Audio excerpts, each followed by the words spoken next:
high inflation that has taken place within the economy, and how it is that the Federal Reserve loves being high. Now, this is something that I have shared many times on the channel, but it's evident now to me that the Federal Reserve not only wants elevated inflation, but is using it to their advantage. Something I found interesting today is that I was listening to the new possible chairman, Warsh, who's going to be coming into the FOMC here in the next, hopefully in the next few weeks. Well, I don't know about hopefully, but, get the fear, uncertainty, and doubt out of the independence of the Federal Reserve, or the questioning of the Federal Reserve's independence. I'm hoping that will eventually come to an end so they can stop using the credible threat of it. However, most likely we will see that persistent into the future as well. Now, looking for elevated inflation and inflation expectations seems counterintuitive to what it is that the Federal Reserve is asking for or looking for, especially when you think about a 2% target. But if you never really thought that the Federal Reserve was going for a 2% target, because ever since they have established a 2% target, they've never been able to achieve it. So if you didn't believe that they could do it in the first place and never really believed that was the intention, then there is something else that has taken place. And now, what is that something else that has taken place? And if you think about what it is that the Federal Reserve was facing after the great financial crisis, because this is really where I think I finally just lost it for the money printer go burr thing, is that when I was going through foreclosure and all the pain and horribleness of the great financial crisis, I mean, my life deteriorated into it was bad, right? So anyway, when I look back on that and I said, okay, man, all this money printing is going to cause a hyperinflation scenario, but it didn't happen. It didn't happen. And so I'm reading through the Federal Reserve's documents. I mean, my life crashed, right? So I'm like, okay, fine. Get up. What are we doing? Start reading again. Stay out of the conspiracy theories.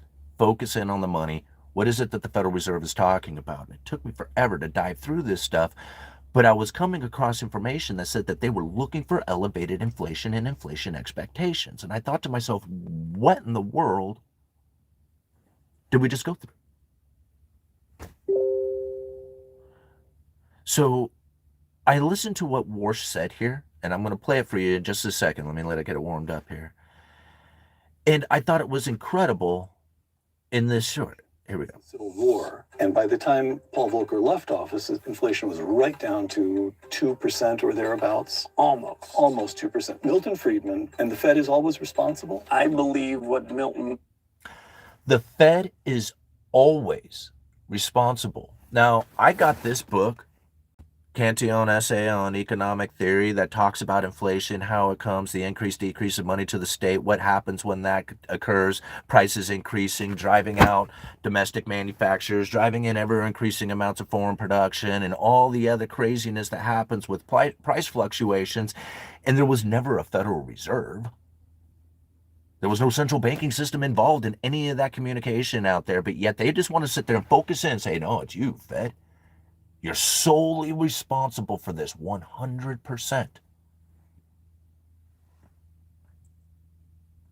Come on. And you just channeled, which is inflation is a choice. Inflation and ensuring price stability. It's a choice? It's not my choice. I don't want it. Do you want it? They said that they said it was counterintuitive that the Federal Reserve would want it. It's a choice, so he says. Okay, how do you choose this? It was granted to the Federal Reserve by the Congress so that there would be one agency that would be responsible for prices. No more blaming the other guy. We're giving the baton to you. This one agency is responsible for prices. It's responsible for lumber prices, it's responsible for the coffee prices, it's responsible for my computer prices, it's responsible for my electrical prices, it's responsible for all the things that I have going on in my life, and it has so many little tiny itty bitty little tiny switches and triggers that it can actually manipulate all these little individual prices. That's the responsibility of the Fed? What? That doesn't make any sense. It's the sole responsibility of one person. Or of one entity, I should say. It seems very disingenuous, doesn't it? Like watching inflation run rampant in some areas and essentially non-existent in others. And he's saying there's one entity that's responsible for that.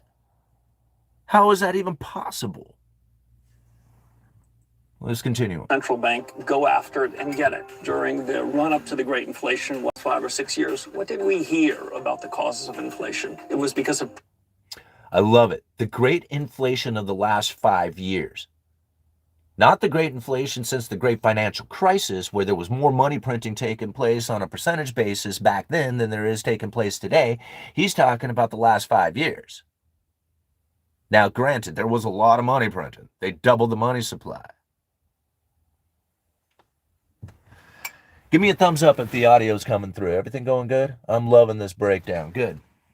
Thank you, All Nighter. Yes. It was because of the pandemic and supply chains. Well, Milton would be out.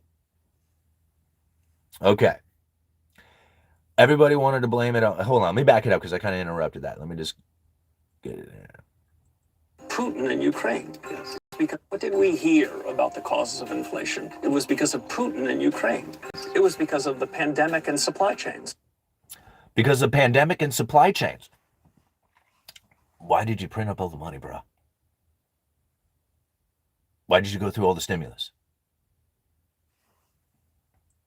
Well, Milton would be outraged to hear that. And oh, damn it, I fucked it up. When Carter pointed out, I believe we were. Well, Milton would be outraged to hear that. And in my own subtle way, I was troubled to hear it as well. All right, so this is troubling to hear that it was a supply chain breakdown and all the things that happened with the Ukraine and all the crap that everybody existed around, did with their existence around the world with this information. And he would be outraged. Milton Friedman would be outraged. And I'm thinking, why? That seems pretty reasonable to me. You remember, these things occurred when World War broke out?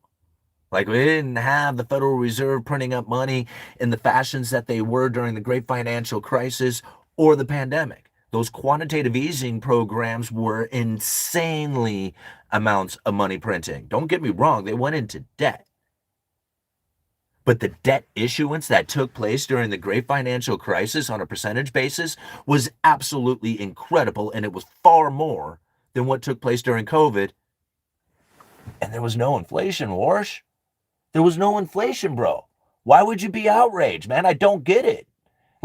Were you asleep during the Great Financial Crisis? I mean, I know you weren't.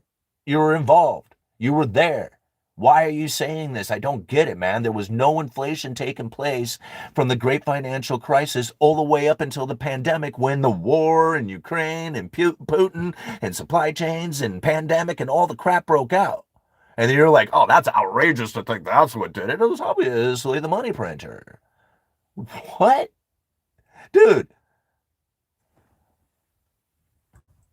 Those things lead to a change in prices. After all, in market economy, the prices change in Walmart every day. That's how the market economy works. But that's not what inflation is. Inflation is what happens if that one-time change in the price level becomes self-fulfilling. You don't know as a decision maker what the price level is going to be. That's not about Putin and the pandemic. I love it. What if it becomes sustaining over and over again? What happens if it becomes locked in? What if the inflation expectation stays persistently high? Huh. You guys getting this? Let me play it again here real quick. See, somebody told me that it was I try to explain this stuff every day, and somebody says, dude, you just don't make any sense. And I'm like, man, what doesn't make any sense is how it is that these guys can communicate this stuff and then people believe it. That's what doesn't make any sense. If you go and you listen to the documents and the words that they use, not to the media, not to the narrative out there that is being spoken, but to the other central bankers, it's this communication that doesn't sound anything like this. I'm going to show you where it is that the Federal Reserve was looking for, needed desperately, persistently high inflation. And what he is saying right here is absolutely asinine comparatively to that. The Great Financial Crisis put out so much money. I lost my mind, guys. That's how much money printing. I was sitting there diving into the Fed, and I'm like, what the hell? I'm losing everything, and it's their fault. And this is And I'm like, man, I got to dive everything. I got to put everything into silver. Everything's got to go into silver because the dollar's going to fail. And I believed it 100%. You know how devastating that was? You know how punishing that was to me? To have that sort of mindset? You know what kind of deteriorated experience I got from that? Trying to protect myself? Here it is. He's leading into that sort of mindset. Change in the price level becomes self-fulfilling. You don't know as a decision maker what the price level is going to be. That's not about Putin and the pandemic. That's about the Federal Reserve. That's about the central bank. And I'm afraid in recent years, this is probably because central banks are part of our culture, as we do a little bit of... You see where he's getting at here? I love it, where central bank is becoming part of the culture. Let me bring it back here a little bit. That's not about Putin and the pandemic. That's about the Federal Reserve. That's about the central bank. And I'm afraid in recent years, this is probably because central banks are part of our culture, as we do a little bit of, well, it's not my fault, it's someone else's fault. And I think that's what Milton... I love it. It's not my fault. Somebody else's fault. It's not. And I'm thinking, you know what? You're right. It's not your fault, and it's not somebody else's fault. It's underlying economic forces that play out when you have ever increasing amounts of new money that pour into the system. The people who have first access to that money are going to spend it at face value, separating the rich from the poor. This is going to happen every single time. You don't have to go around being all confusing and stupid sounding like this. This is literally propagandized information delivered to the people, trying to steer you from looking at it in a way that would be most appropriate for your decision-making capabilities. This is the type of stuff that is really causing the inequality to run rampant. This is 80% of the information that people get out there and they internalize and they believe. This is scary to think about. Like, this is how people actually internalize this stuff. And it sounds good, doesn't it? It sounds so, this is what drives me nuts about it, is that, here, I got a hat on that says in the, okay? I don't know, you can't see because it's backwards because the YouTube app flips it around, but trust me, it says in the Fed. I've had this hat since Ron Paul ran for president. When I think about what it is that the Federal Reserve was wanting, needing desperately, it was inflation and inflation expectations. I don't know why I'm the only one out here who says this and says, man, they are exactly where they want to be. They do not want to change this. And anybody who believes that they want to change it is foolish in their mindset thinking. This is one of the reasons why they have that belief. It's not their fault. It's because this is what they listen to.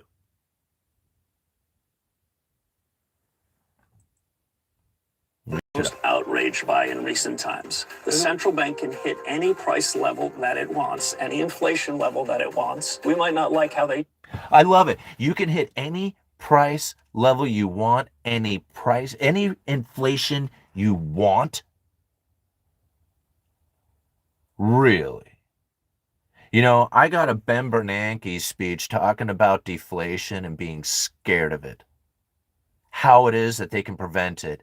And a very long, detailed speech talking about quantitative easing, telling the public about all kinds of stories of promising to keep interest rates incredibly low for an extended period of time because they were so scared that they would not be able to find inflation. Any inflation they want. So casual, we can do anything we want. I don't think so, bro. I really don't think so. I don't think you have that kind of control over inflation in that way. You have put the inflation expectation so persistently into the people, now you don't want to let it go, and this is exactly how you do it. Credible threat theory runs rampant right through this little short. Anybody who's, I mean, the people who follow me on my channel, like, look at this, and they're laughing right along with me doing, bro, you called it again. All right? Everybody else is going, what the hell is he talking about? And this is what's so crazy about it, is that the more I dive into the information, the more I realize there is literally two schools of thought on this. One delivered from the mainstream media and the other one from the central bankers' communication to each other. And really that one is about 1% of the people out there who are actually looking at that.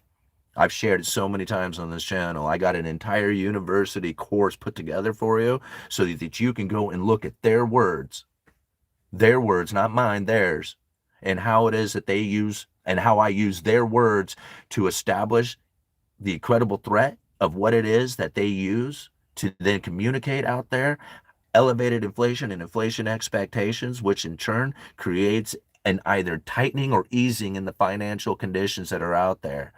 The most important part about this is elevated inflation and inflation expectations. They have to maintain it. If they lose it and it goes back to zero, it's all over. Back to the lower bound, quantitative easing, all the promises of lower interest rates for the foreseeable future, negative interest rates as a possibility, tokenizations, all that other stuff. But as far as this moment right here, right now, the communication is all they need. And as long as those elevated interest rates are remaining in the economy with a persistently high inflation, they will continue to be able to use this tool. Now, and this isn't me who came up with this. Let me show you right here. We don't need to hear any more from Warsh. And this is what gets me, is I have put together all these different speeches. Right? And the very first one, this monetary policy strategies for a low neutral interest rate world. I literally broke this speech down in like the first few months that I started this channel. Seriously, like go and look at the playlist that I put together. There's Fed speech, there's one. I go and I review that and I laugh at myself. I laugh so hard, I'm like, man, I want to take this down. This is embarrassing. But it's the truth.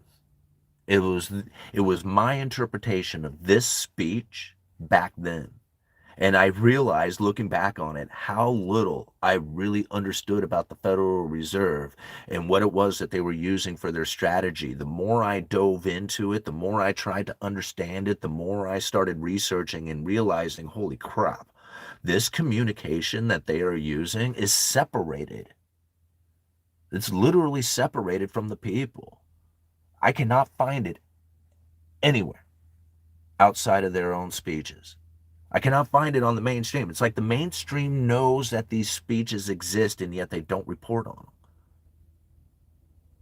them. Fed watchers know these things exist, but they don't report on them. Right? And the reports that they give on them are misleading and misunderstood. And so when people say, oh, no, they report on them, they said the other day that they gave a speech and they talked about it, and they give falsified, not necessarily falsified, but misleading, misguided information into the narrative so that people say, well, I got the gist of it. I could read between the lines. And I'm like, no, they didn't even give you the line to read between. It was like they gave you nothing in there to see. In fact, what they gave you was misleading and misinforming, like a 2% target. Right? It's the craziest thing to think about. Now here, how much okay, I'm 18 minutes into it. I didn't really want to make this a very long one because I seem to drive people crazy with these long live streams. So I wanted to keep it fairly short. But I want the people to understand, like if there was any video that you could go out there and share with the people to say, man, don't listen to this stuff that's going on out there. What I am sharing with you, I cannot believe how accurate I have actually been with it. I mean, when the Federal Reserve was at, their peak of interest rates, what did they get up to, like 5.5 or somewhere? Like the effective fund rate isn't the target rate, right? The effective fund rate is what is actually taking place within the banking system. That got a little over 5.5, up to 5.5% or ish. I remember doing an interview with Mike Zuber back, it was like probably 2 years ago. What was it? Yeah, a little over 2 years ago. I can't remember exactly when the interview took place, but I do remember the question. He says, "Is the Federal Reserve going to cut interest rates, and by how much?" And I said, "Well, they'll probably do some interest rate cuts, like some symbolic ones, to establish the credible threat. But ultimately, they want to remain still and have the neutral interest rate rise." That's exactly what is happening right now. I cannot believe how well I nailed that. And I don't know how many people know what I mean when I say that, but this is exactly what is occurring. The economy is becoming far less restricted on elevated inflation and inflation expectations. If Warsh is really, truly sincere in saying that the Fed can put inflation anywhere it wants, and it's doing this on purpose, think about what it's doing for who? If elevated inflation, and we got to think, man, the inflation numbers themselves are literally made up. They're not even like real comparatively to what they used to be. So it's just like they just write it down and say, here you go, right? I mean, ultimately, there are numbers to figure it out, but they change it constantly. So ultimately, these numbers are what they want them to be. What does that do? We have elevated inflation and inflation expectation. It's raising the neutral interest rate. This is difficult. It's difficult for people to understand, but the Fed has a position in which that they are accommodating or restricting the economy. And there's a position in which that they are neutral in doing neither. That neutral interest rate does not stay still. It moves. And it moves on inflation expectations. If you were to remove all the inflation expectation and inflation out of the economy right now, the Fed funds rate would have to be somewhere around 0.5% to 1.5% in order to be neutral. Very, very, very close to zero. That is the major, major problem for the Fed. They do not want this. This is the problem that Ben Bernanke was screaming about 20 plus years ago, saying, do not, whatever you do not get there. By any means necessary, stay the hell away from the lower bound. They warned about it in an entire speech 20 plus years ago and says, if you get there, okay, don't panic. Don't panic. There's other monetary policy that we can use. Let me tell you about this gold machine. Seriously. Get the hell away from the lower bound, stay up above. And now what do you have? The ability to adjust interest rates. Now, this is very interesting to think about because if the Federal Reserve is attempting to be neutral, and if their neutral interest rate is somewhere around 0.5% to 1.5%, it would seem incredibly restrictive right now. Right? Being at, 3.5%, going, possibly going to 4 if inflation runs persistent, like this credible threat that they are going to remain still or possibly go higher into the future. Now let's think about that for just a minute. Because if you have an inflation and an inflation expectation that is elevated around 2.5%, all right, 2.2, 2.3, 2.4, whatever number they want to make it up, it's slightly above 2. You tack that on to the R star in neutral interest rate of 0.5% or 1.5%, it puts the Fed funds right about at neutral right now. This isn't too far off from their own spoken words. Just recently, Philip Jefferson said that exact thing. The current position of the Fed funds rate is within range of the neutral rate. The neutral rate cannot be easily observed and it moves. Think about that. The economy is so far less restricted than anybody had ever given it any consideration for. Nobody talks this way, and I don't get it. And then they look and they go like, why is it that the rich keep spending all the money? That's weird. Why would that be weird?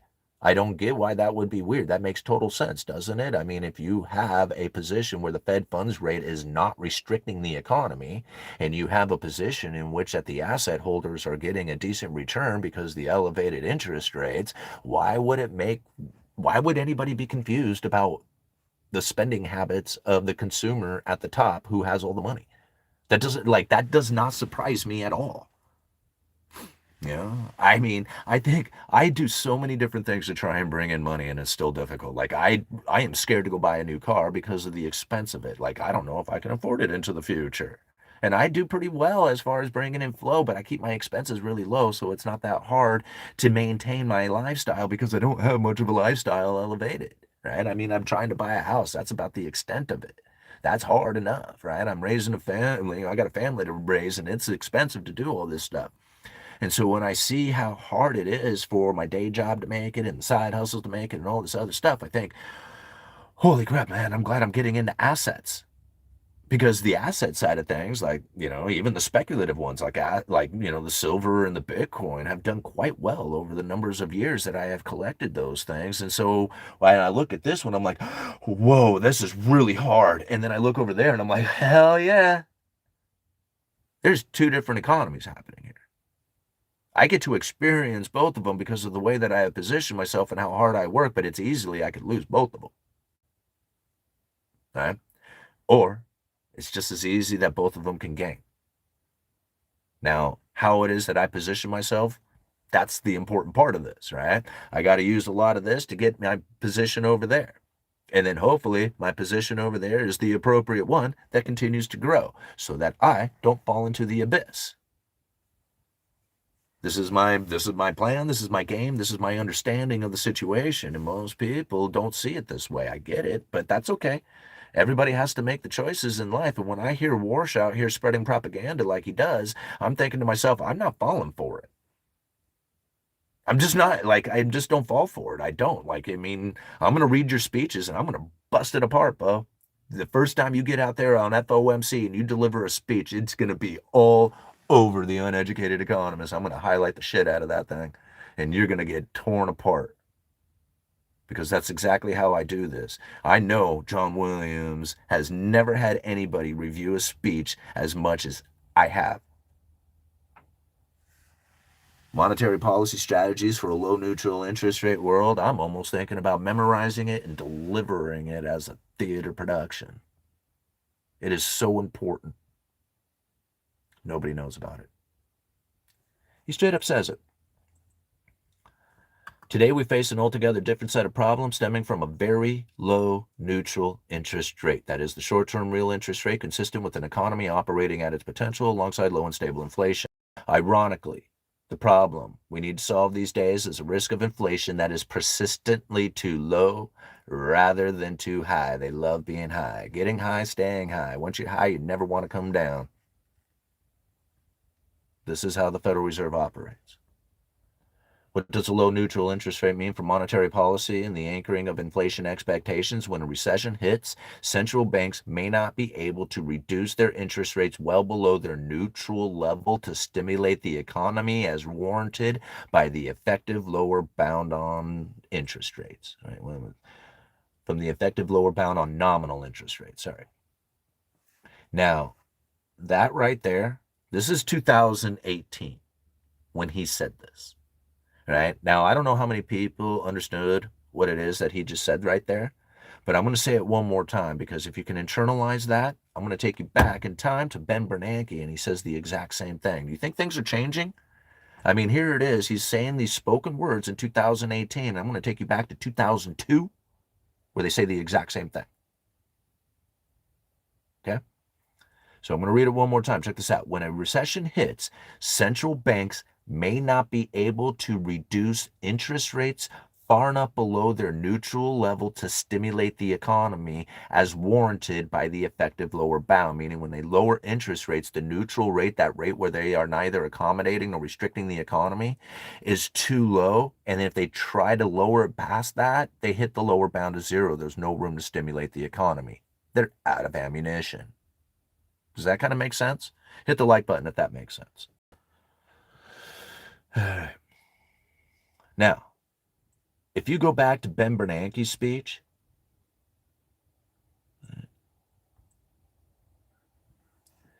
deflation recessions may differ in one respect from a normal recession in which the inflation rates is at least modestly positive. Deflation of sufficient magnitude may result in nominal interest rates declining to zero or very close to zero. This is the lower bound, right? This is exactly what John Williams was talking about in 2018.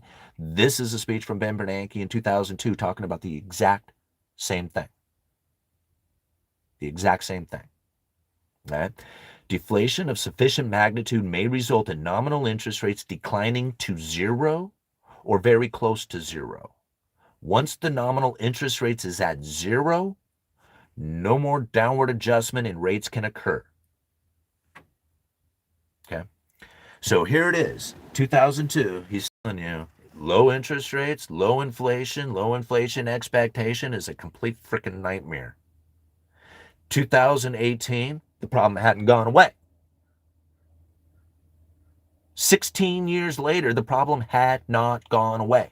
All the money print to go burr, inflation expectation run rampant, guys like me dumping all their money into silver, believing that the dollar was about ready to fail, and it did not work. It failed. It failed the Fed miserably. 16 years of massive effort, separation between the rich and the poor, pain, anxiety, and misery, depressionary effects to a lot of people out there, and it didn't work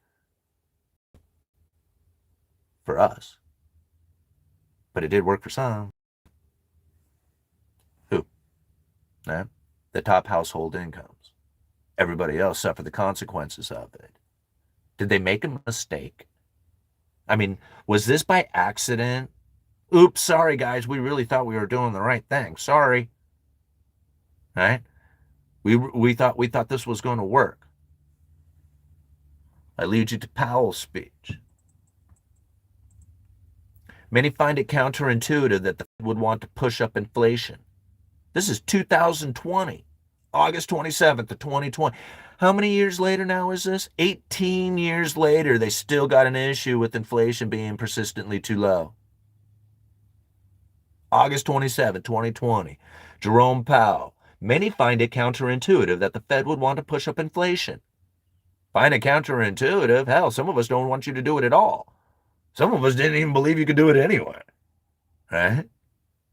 After all, low and stable inflation is essential for a well-functioning economy. Is it now? Because it didn't seem like you were really interested in having low and stable inflation. It seemed to me that you wanted inflation persistently too high, considering what John Williams was saying about it just a few years earlier. 2 years. And we're certainly mindful that high prices for essential items such as food, gasoline, and shelter add to the burdens faced by many families, especially those struggling with lost jobs and incomes. So the people at the end of the line, they're really the only ones who suffer. Everybody else is somewhat annoyed, right? Oh, I have to pay how much? How much is that eating into my savings? How much is that eating in my monthly flow? But the people at the end of the line, they actually suffer. They get the pain from from this. Some find it counterintuitive the Fed would want to do it. Worse, you said this is something that you do on purpose. Cause pain and misery to these people. Don't, this is the thing. Don't piss down our backs and tell us it's right. Right? Say that you're trying to fight inflation the whole time. For 18 years straight, you've been sitting there bitching about it being gone. Looking for it desperately, knowing that it would cause pain and misery to people. And here it is happening, and you're like, oh, well, the Fed can do anything it wants. It can put inflation anywhere it wants. And I'm thinking, I just want to throat punch the dude. You know, it was just like, dude, don't lie. Man, if you were straight with the people, none of this shit would be occurring. But no, you want to hold it together long enough so that you can maintain this system, and the only thing that it maintains is the top 20%. That's what's so frustrating about this. It's like, man, if you are going to play this game with these people and lie so blatantly about it, man, somebody needs to expose you. And this is exactly what I am attempting to do here with these things. To think for 18 years straight they complained about lack of inflation and inflation expectations, ruining monetary policy, preventing them from being able to have the ability to adjust interest rates. They desperately looked and wanted and screamed for inflation, knowing that it would cause pain and misery to the people, and it was still delivered. And here it is saying, oh, well, we really don't want it. And what the hell you don't? 18 years of complaining about it, you got it now, and you tell me you don't? No, that's not the truth at all. Not the truth at all. Let's go check out the super chat. All right, I really appreciate your analysis. Ironic thing is that I use technical analysis to create a narrative on the economy, but ironically it aligns with yours. Bull flag on the U.S. 10-year, high rates coming. Well, thank you. JGD8007, long handle there. Thank you so much for the $10. I really appreciate the support. YouTube algorithm is hating the UE, but that's okay. I'm not going to change it. I'm not going to fall victim to, the idea of putting out information that is going to be easily accepted by the algorithm. I'm out here to tell the truth, and this is exactly what it is. I'm not going to deviate from it. I know it's going to help. I don't care if it only helps a few people. This is what I'm going to do, and I've been invited to go speak all over the country, many different economic conferences. I'm heading off to one tonight to go speak to another one, and I know the information that I am delivering is useful and helpful stuff, and I'm not going to deviate from it. Right? I'd like to make it more entertaining if I could. I don't know how to do that. I mean, I try to get into it and be all, excited about the stuff, and the information itself is very boring. But once you have developed the curiosity for it, it's fascinating. It's fascinating to see it out there. It's fascinating to listen to people who I know and respect, and I listen for the information that I have tried to deliver, and they don't see it. Like they see parts of it. There's pieces of it that fly through, right?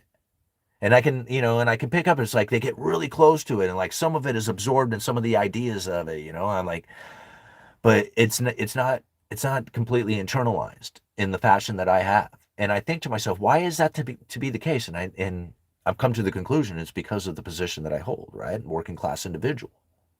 Like I'm not in the top 10, 20% of people who are looking at the economy like most people are delivering information. I am literally on the street. I'm boots on the ground, on the street, day job, delivering profound, deep macroeconomic information from the Federal Reserve's own words. Like, I don't know how many other people are doing this in this fashion. Like, I'm sure there's a lot of them out there. There's probably people out there who are very much in my same style of position in life who understand it a hell of a lot more than me. But they have a difficult time coming out and expressing that on YouTube or anywhere else out there. That's why I invite them to join the UE University to share that information with us, to help us all as working class individuals internalize this information so that we can all move through this together. Because if you don't, it's going to slip. You're going to slip on a slip right on down the line. All right. It's just the way it's going. And it's not like, I don't want it to be that way, and I don't believe that their government or anything else has the power to change it. And that's the problem that most people will end up facing is they say, well, I'm just going to go follow somebody who has a better plan on how to prevent it from occurring. And I'm thinking, whatever their plan is, it won't work. And I'm not trying to deny their intelligence or their possibilities. They may very well, and this is the thing, they very well could come up with a concept that will work for a time, right? And even be like, hey, look, we can get 10 good years out of this, right? And it was just like, well, that's reasonable to think. It was just like, okay, cool. So we can do something and get a good 10 years. However, the underlying economic forces will be playing out while those 10 years are going. And then when it's over, whatever stimulus, programs, everything else, the underlying economic forces that are playing out right now will have been continuing to play out, and they will then find themselves exposed. You can see this in a simple way, like just looking at the stimulus checks that raised the household income or household savings, right? That I wouldn't say that it lowered inequality, but it prevented it from expanding it for at least a bit, right? But then what happened? They relinquished the money, spent it, and it went to the top, and they have it. So now the inequality is even worse. This is an unfortunate situation that we now face because of the system that we have with the fiat currency. It is a problem for an average everyday person to try and maintain. However, understanding how this operates, how this works, is going to give you a really good understanding of what it is that you need to do. And big part of that is cutting back on expenses and then moving into cash flowing assets. Now, however you figure that part out, and it like there's some people who really know how to figure it out and they make a lot of money, right? I don't know if everybody's going to be that way, but you can be persistently dollar cost averaging into something. Pay yourself first. Pay yourself before anybody else, right? Even if it's just a little tiny bit, do it every single time you get paid. Take a piece for yourself, right? And keep it. Don't let it go. Put it towards that cash flowing asset or savings to get into a cash flowing asset, something of this mindset, because if you don't do it, there's going to be a very difficult time in the future to try and do it. Like it's just going to get harder and harder to even have the ability to have that concept. There will be no ability in the future for an average everyday person to then save anything at all, let alone the ability to acquire cash flowing assets. You still have this ability. And in fact, it's easier now to do it than about any time in history. This is the reason why the inequality is getting so worse. Okay. So this is important stuff. Like I know it's confusing, but stick with it, guys. We're getting this. There's so many people who have now come to me and thanked me, saying, "Man, I really appreciate all this information. It really has changed over the last year or two." It takes time, right? Like your life doesn't change instantaneously. It takes time. I know when I gave up the alcohol, I thought, "Man, my life is going to get so much better." You know, it got worse for a while. I gave up alcohol thinking, man, this is going to make, I'm going to be sober all the time. I'm going to have money. People are going to like me better. And things got worse. You know why? Because it actually exposed my problems and I had to face them. I actually felt like I was going downhill. I felt like things were getting worse for me because I gave it up. I wanted to go back. I wanted to just give it all up and just, feel numb again. Because this deterioration that I was experiencing after I gave up drinking was very painful. I didn't like it. I didn't like the exposure. I didn't like the admittance. I didn't like the facts that I was, like in a very bad way. I wanted to cover it all back up again. And it felt like I was deteriorating. But I eventually hit a bottom and I started moving back up. And as I looked up and I started realizing, man, no, that's definitely the place that I want to be. That I would never have ever possibly have gotten up to the point where I'm now climbing the hill, like trying to get to that big rock, whatever they call it, the big rocket sky. I don't know, whatever fucking, whatever terminology you want to use, like getting up that hill to the success up there, right? And as I start moving up there, I look back on it and I'm like, man, I had to go through the valley. I had to do it. I had to expose all the pain and suffering and misery that I caused to myself so that I could deal with that problem. There was no way that I could go from the position that I was to climbing that mountain up the hill if I didn't go through the valley first. I had to do it. And that part was the most painful experience for me. I didn't want to. And as I was going through it, I just wanted to give up. Right? I'm glad I didn't. And so anytime I ever feel it, like, it's just like, man, things aren't working out so well. The algorithm isn't working. The bills are piling up. Oh, man, what's going on? Insurance on the house is up. Oh, man, insurance at work, I got to start paying for. Oh, man, all this stuff is hitting me. And I just feel it. And I'm thinking, that's normal stuff. That ain't anything different than anything that you've ever experienced in your life before. Yeah, it sucks. It sucks. But you know what to do, right? You know that it's going to be painful experience for the time that it's happening, and you got to go through it because you're going to cut back and try and figure out how it is that you come up with the extra money and all that, and eventually just look back on that time and say, yeah, that was difficult, right? But we're here. So I don't think about how it is that I'm going to suffer into the future. All I think about is the opportunities of what it is I'm going to do with the next day, the next week, the next year, right? The next minute. I love coming out here and sharing this idea, sharing these thoughts, sharing these concepts with you. And I understand that not everybody is going to relate. Not everybody is going to feel it and internalize it the way we have. Some people really, really want to blame. They want somebody to blame. And I was good at it. I loved blaming other people. Man, I could pinpoint and point the finger at anybody else out there, but it really didn't matter to my success. Anybody that I blamed out there, the only time that it ever turned around is when I looked at myself and said, okay, man, now you got to blame yourself. You got to blame yourself for the position that you put yourself in. You did this 100%. Now look around out there and think about who it is that you've been hanging out with and who it is that you could be hanging out with and the thought patterns of what it is that's going on out there between these two different mindsets. And I realized, man, I live two different lives now. Right? The one where I'm trying to get into the asset allocation and be the, you know, capitalist, rock star, investor with all the money and showing off and all that other stuff. Sounds great, man. I'm a performer. I love doing it. I love getting up on stage. I love telling jokes. I love calling bingo. I love performing at the theater. Somebody asked me, says, dude, is this an act? And I thought to myself, do you think it is? Like, am I getting that good? Dude, like, I mean, if I'm that good, I am like, man, I'm heading to Hollywood, bro. Because I don't know how it is I could possibly be acting this.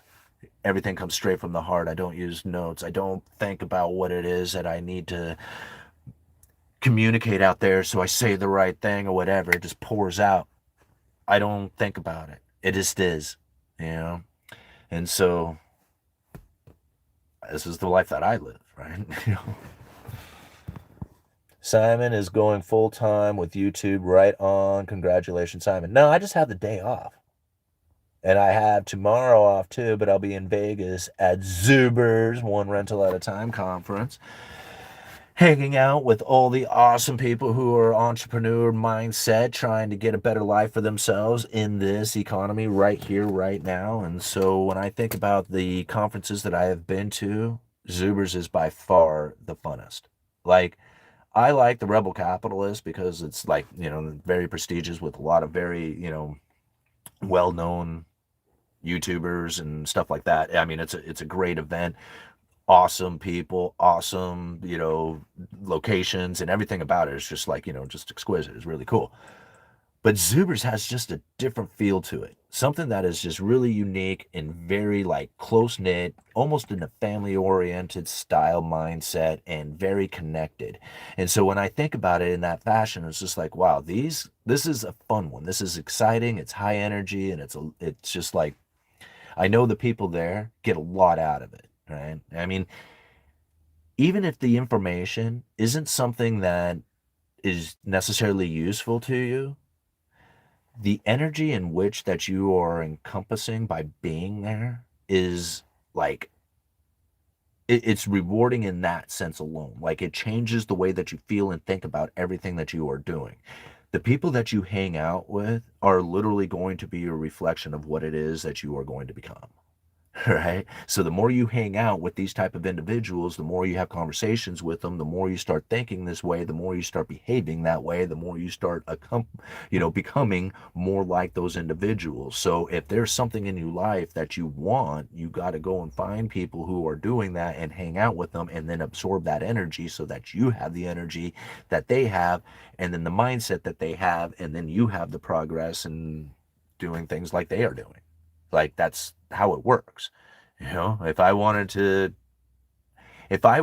to go and catch steelhead out here on one of these creeks, I would not go to the Zubers conference for advice. Right? Like that's I mean, there might be people there who know how to do it quite well and then I have to search and find them, right? But I wouldn't go to his event to learn how to catch steelhead. However, there are a group of guys that I know, and if I could get in good with them, I might be able to tag along and watch them because they're not going to show me, but I can watch them how they rig up and watch them how they're doing it, and then I could probably learn a little bit from them. But it's a very tight knit group, and if you're not part of it already, it's going to be a very difficult time getting in with them. So you either have to know it yourself, or you're going to have to get in good with a tight knit group of people. And once you get in good with them, man, you're going to be in it too. It's the same thing. I don't care if you're fishing, hunting, or if you're going after rental properties or investments, or if you're just trying to do anything in life. It doesn't matter what it is. It's the same. It's the same energy every single time. Money is no different. Money is no different from that. Right on. We got 47 likes. Okay. I'm going to call it quits because I got to go get ready to go. Well, it's 9 o'clock. I guess I still have a little bit of time. Hit the like button. You get it up to, I don't know, 60, 70 likes here in the next few minutes. We'll keep going for a little while. All right. It rubs off on everyone. Elbows up. Hey, Deja, I don't recognize. I gotta get your image there because I'm used to your actual image and not this. What is it? I don't even know what it is. A gold bar or something? All right, deplorable. I was still hopeful for him, but just like when he says that he's debt free, I point out his mortgage, but I still nice to think about.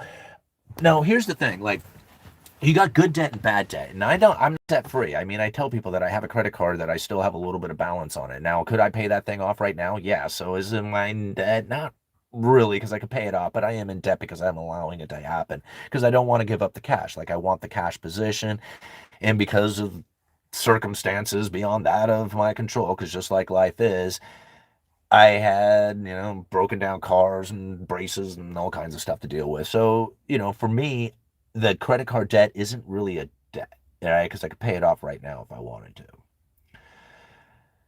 The house mortgage is very much a debt, but then again, I look at how much the equity has actually moved up in this house, and it's actually moved up almost as much as I've made in payments on the damn thing. No, well, no, pretty close, right? Um, but it's fallen since then, so maybe that's not necessarily the case at this point.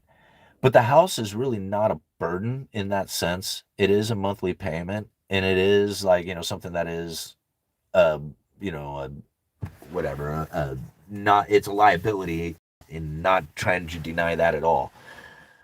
However, the position that I hold with it is limited in time to it. Eventually, when my kids grow up, I'm going to put that house into a rental. And then at that point, it will pay for the rest of itself off, right? And that is a good debt. And that's what I'm looking to do. Like right now, I want to raise my family. That doesn't seem too unreasonable to be in a house. I can't go out and buy a house, but I can make the payments on the house for this time and then eventually turn the house into a rental and have somebody else make the rest of the payments and then leave the house to my kids or, whatever it is. At that point, I may be very much into doing other things with properties. I mean, right now, I'm looking to the team that I would think I would need in order to do some stuff around here. It is incredibly slow and people are looking. And this is where I think my position to enter starts to occur. Is when I see people going, oh man, what, I'm like, all right, fear, uncertainty, and doubt. Here we go. Right? Like I don't fall victim to it because I'm not really in that fear of what's happening within the economy. I think I have a pretty good grasp of it, and I think I've positioned myself well to weather a lot of storms that are coming in. Now, don't get me wrong. I mean, anything can happen, and I'm can fall just as much a victim to anybody else into falling into the deterioration of the abyss. But I would like to think that I'm somewhat aware of the situation and well enough positioned that I can actually handle a lot of troublesome times. That's going to be very difficult for a lot of people out there who don't know what's going on. And now, when I see the people who start feeling their anxiety rise, and they're like, oh, what's going on? I haven't gotten the phone calls in, the jobs are slowing down. To me, I'm thinking, okay, here's opportunity. People are looking for work. That means there's not a lot of work out there. Interesting. So now, right? I start looking at land, thinking, what are these land prices doing out here? And I'm finding places that I think I would find desirable, not today, but in about 10, maybe 15 years. And I look at these land prices and I'm watching substantial prices falling out of them. And I'm thinking, these guys are motivated. And those guys are motivated. Huh, interesting. So I go and talk to a land developer. I say, hey, man, what's going on out there and whatever. He says, don't do anything inside of city limits, but you wouldn't believe it. Outside of city limits, this is one of the easiest places in and around to build in. I said, are you serious? And he goes, dude, really? He says, most places are very difficult. He says, the city limits, that's hard. Outside of city limits, he says, dude, this place is easy to build. Interesting. Starting to build my team up. I know who I'm going to for advice. I know who I'm going to be talking to. I know who it is that I need to line up. I know where it is that I can go. See, these logistical things that are just simple thoughts. I haven't done anything. But I'm looking at the team of people out there and I'm thinking, there's people out there who are motivated, and there's people out there who understand it, and I know who they are, and they don't know each other. Huh. I think I can do this, right? Just give me the time. Give me the ideas. Give me the motivation. Give me the ambition.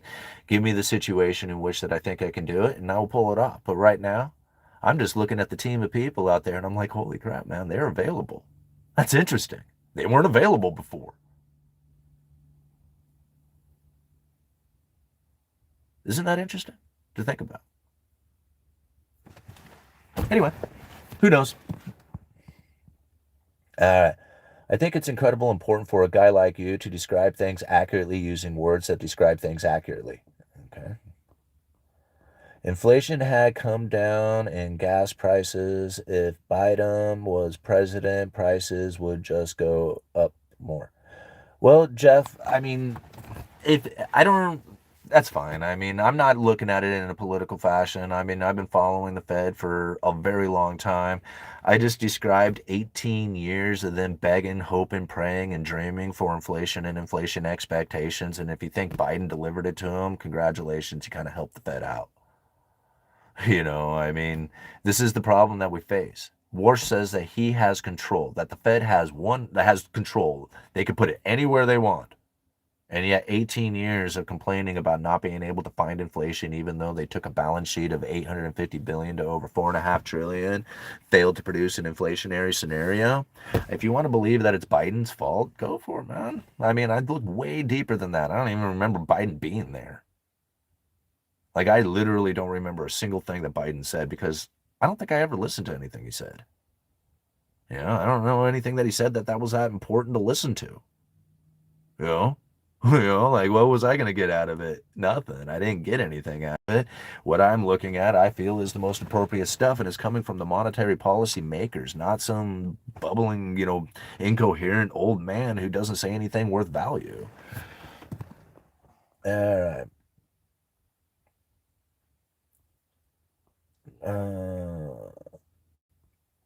Autopan.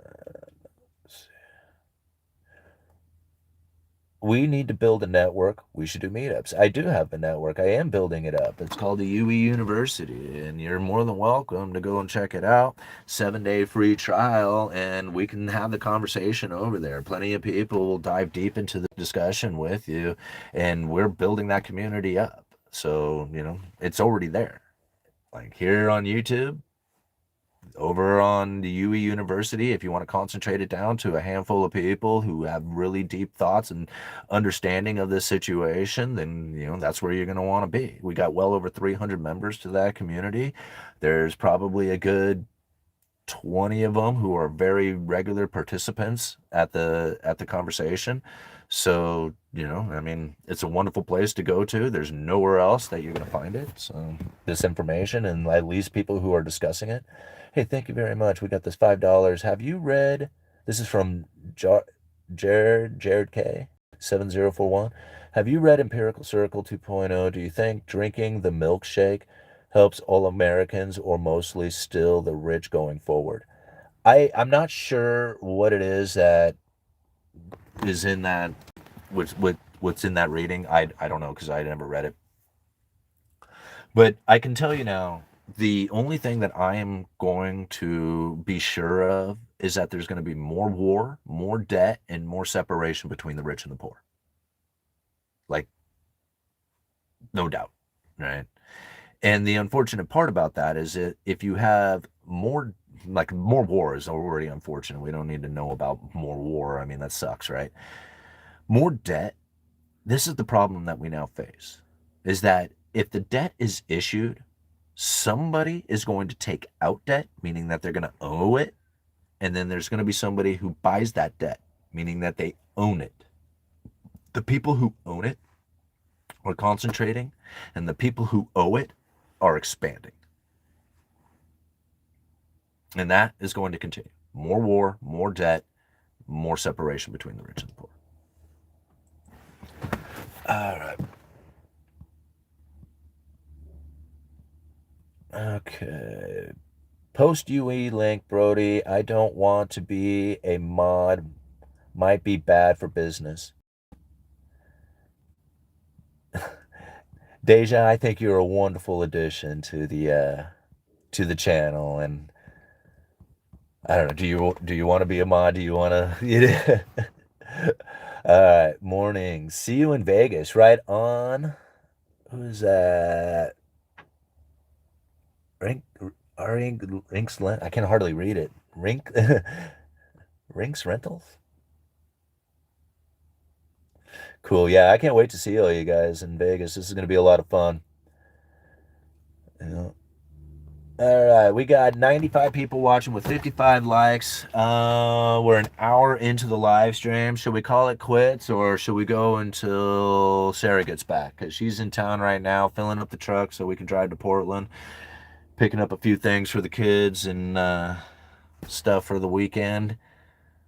Fed the end. Yep, fed the end. I know the damn YouTube app just flips the damn image around. I love it how people are like, dude, you can do that with your camera setting, and I was like, don't think I haven't tried. Right? I mean, it was just like I have done everything to try and get this damn image to turn around, and it just doesn't do it. All right, UE University School join for 7-day free trial. Yeah, and that's the thing. Like, a lot of people are like, "Oh, so now you're charging for the information?" I'm really not, right? Because it's a 7-day free trial, and you can go and take all the information from all the courses you want, and then call it quits if you don't like it. Right? So it's still like, I'm still offering it up for free, but if you want to stick around and get more information from it so that you can really internalize it in a way that is so unique to just about anybody else out there who is talking about monetary policy or economics. I mean, this is literally a working class point of view of it. It's from the ground up, as opposed to I mean, you think about it, even the people that I'm going to go hang out with here in Vegas, a lot of them, they're not in the same position as the working class individual is. Many of them are asset holders and working class. Some of them are just asset holders. But the idea of what's going to happen into the future is that the asset holders are literally going to be the only focus for the economy because they're going to be the ones who do the consumption. Right. And that's the problem that we're going to face going into the future. And most people, as a working class individual, if they don't recognize that to be the case, then they're not going to know how to protect themselves from it. And what's going to happen is every year they're going to be complaining that their paycheck isn't doing it. And it's going to get harder and harder and harder for them. Meanwhile, the people who are in assets are going to be like, sipping wine and, doing all awesome things and eating fancy cheeses and doing all kinds of things because they got all this abundance of money that is flowing in. So they spend it as much as they can and it'll hopefully trickle down through the system. And then we eagerly fight, for wages to acquire some of that, ability to, sell those products around to all the rich people and a few to each other. That it's a sad state to be in. I get it, man, and I don't like it. Like I don't like the idea of it. I don't like even describing it. In my head, I'm like, oh God, it makes me sick for my kids.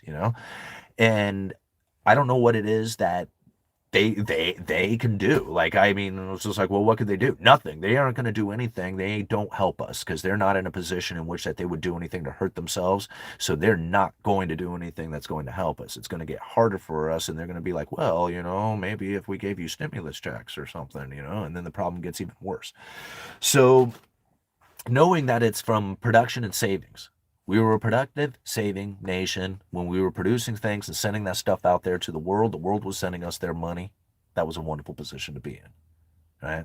Now we're a debtor consumer nation. We borrow money from the rest of the world and we consume their products. How good could that possibly be for the lower individual? It's not, right?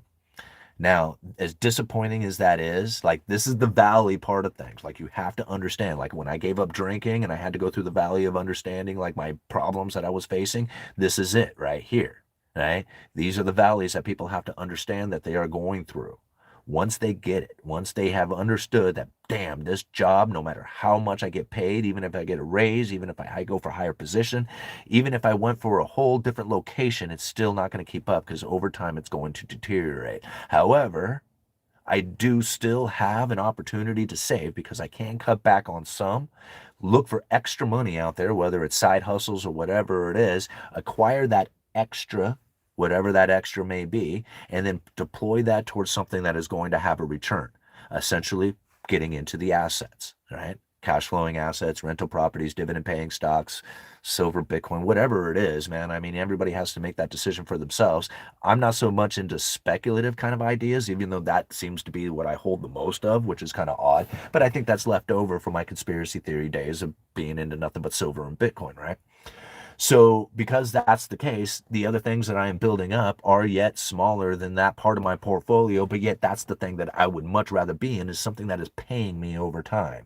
The speculative assets have done great. Love them. Great savings accounts, insurance policy, super awesome. But as far as paying me over time, they don't pay me. I have to sell it, right? So I need to find something out there that I can buy that actually pays, right? Bonds pay. They have a yield. Dividend stocks pay. Businesses pay. Even just buying into the stock market with a good company that grows over time, yeah, right? That's another thing that can essentially pay you, but you would have to sell the stock. But that's okay. Following these things is the way that you end up accumulating the assets that you need to be on that other side of the wedge. If you don't do it, that's why I keep saying, if you don't do it, then it's going to get hard. It's going to get harder over time. And I mean, what happens if they give us UBI? If you give you UBI, the initial people will do quite well, right? They're going to enjoy the experience. They're going to be like, "Hey, this is awesome. This is wonderful. I'm able to do all the things that I couldn't do before." Over time, that money, unless it is invested into something that has a return, it is going to find its way up to the top and it is going to cause even more separation. There is no doubt in my mind. All right.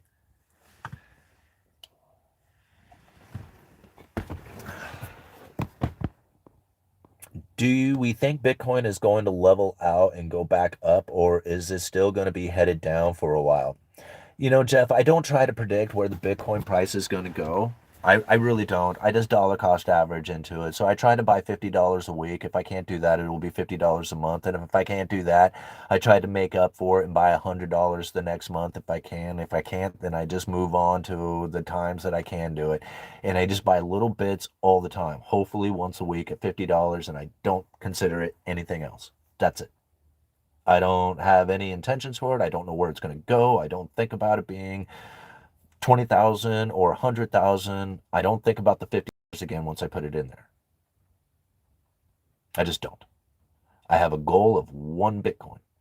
That's it. I want one Bitcoin. I don't know why I've put it in my head that it's one, but it's that. And I just put a goal out there of one Bitcoin, and that's my goal, one, right? Now I have about a half a Bitcoin now, and I don't stress it. I'm not eager to get there or anything else. I'm just going to dollar cost average until I have it. And once I have it, I'll have it, and then I'll move on to something else. If it ends up being something of a magnificent event, $400 million Bitcoin, that's going to be a lot, right? That's going to be a super a lot. Even $1 million Bitcoin would be a lot. And if that was to take place, then I would probably do something with it. But I'm not counting on it. I don't anticipate it. I'm not hoping for it. I'm not wishing or praying or dreaming or anything else for it. Next payday, I'll probably buy $50. And that's it. And I don't know how many other people want to put more thought into it than that. But to me, it isn't really that important. Gold is important. Bitcoin's not important. Right? For some people, it's important, but for the grand scheme of things, the macroeconomics and stuff, at this point, Bitcoin is not important. Gold is very important. Soon you will have one Bitcoin. I hope so, man. I appreciate it. Did I get all the? Yeah, okay. I just wanted to make sure I got the super chats. 91 people watching. Thank you so much for joining in on today's live stream. 64 likes. We're an hour and 10 minutes into this thing, man. Holy moly. I just really babble on, don't I? I mean, I could just sit here and spit out the credible threat theory all day long. I mean, sometimes I wonder, it's just like, man, what am I going to talk about for 45 minutes over at Zuber's conference? And once I get going, it's just like I can't stop, man. I mean, the credible threat theory just starts pouring out, man. And really, I would love to be able to refine the credible threat theory into like a half an hour. Like to be able to really clearly give out the right information for 30 minutes and then take 15 minutes of Q&A. What backs up anything is the next buyer. Yeah. Tell me, what backs up Bitcoin? Um, well, I don't know. Like why I don't give it. I don't know. I don't give it importance like that. I guess like what backs it up? It's a computer program. That's it. It doesn't have a backup to anything. What it does is it allows a transaction to take place without authority. That's cool as hell. Like there ain't nothing else on the planet that does something like that.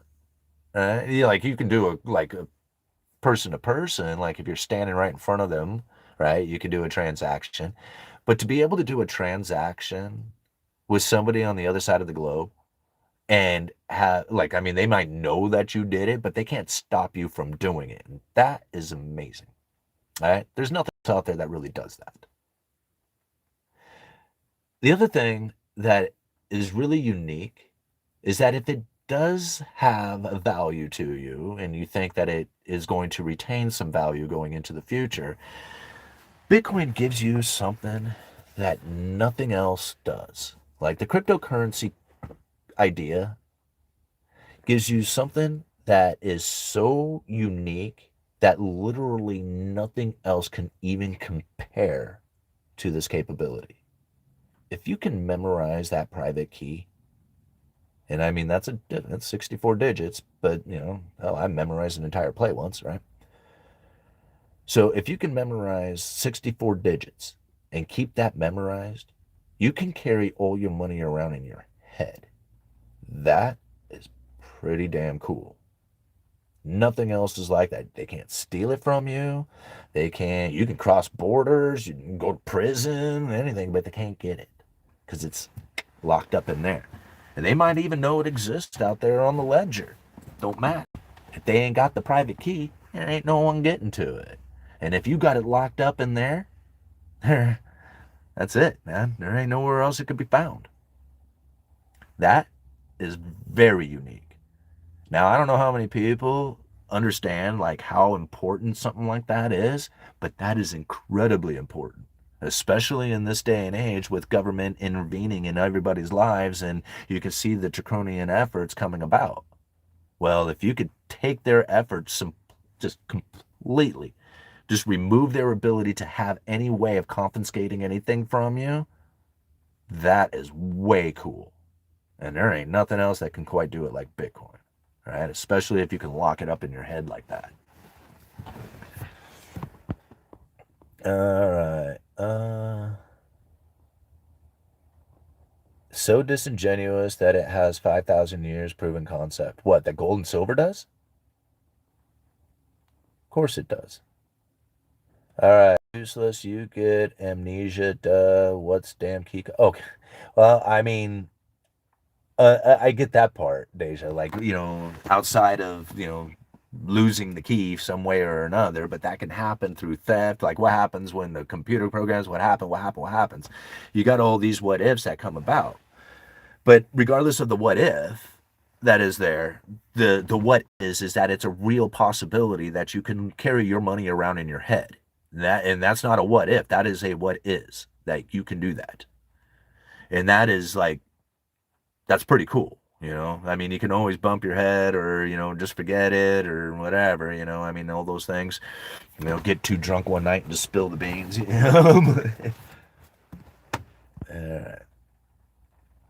I'm not saying this is like the way that everybody should do it. I'm just saying like, hey man, if you needed to skip out or if you were about ready to have government come down on you and you were to remove everything that you had and you locked it up in your head and you're like, come get me, yeah, whatever, am I going to jail? Fine. I'm just going to repeat that code over and over again for the next 15 years or whatever it is until you get out.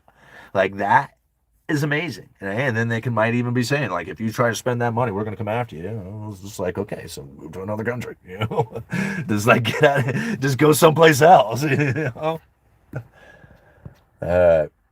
What if you lose your head?